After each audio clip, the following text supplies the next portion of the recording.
Welcome back to Jeannie Cooks. Today I'm going to show you how to prepare these delicious and simple apple streusel bars.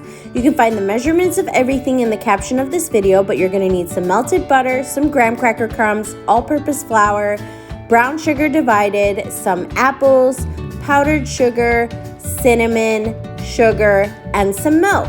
You're going to start by combining your brown sugar, your graham cracker crumbs, your flour, your cinnamon, your sugar, and your melted butter. This is going to be the crust and the crumble for our bars. We're going to mix this well to combine, and then we're going to take 1 cup of this mixture and set it aside. This is going to be for the crumble part.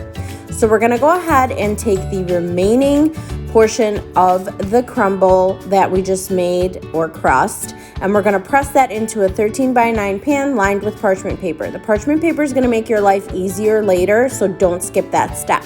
Press it down into a thin layer and then pop it in the oven at 350 degrees for 8 minutes.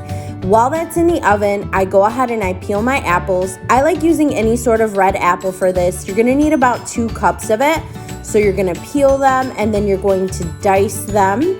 And you want a really small dice. It just makes it cook a little bit more even.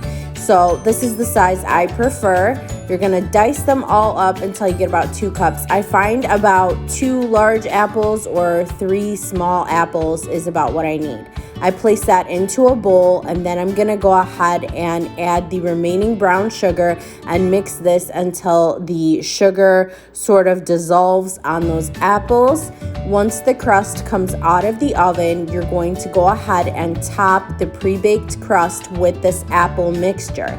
Once you get that all spread out and nicely even, we're going to go ahead and use the remaining crumble that we reserved, the 1 cup from the crust, and we're just going to crumble that all over the top.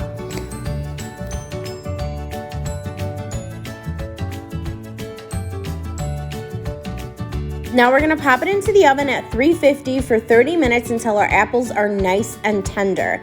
As soon as it comes out of the oven, we're going to cut it into our bars because it's easier to cut when it's still hot.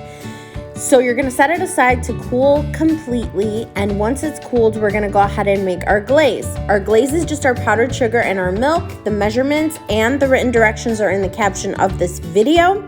You're going to whisk that until the glaze forms, and then we're going to go ahead and drizzle this up on top.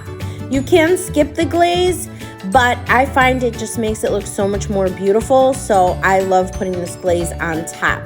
You're going to drizzle it all over, and there's no like rhyme or reason. You just do it to however. It usually comes out beautiful any way you drizzle it.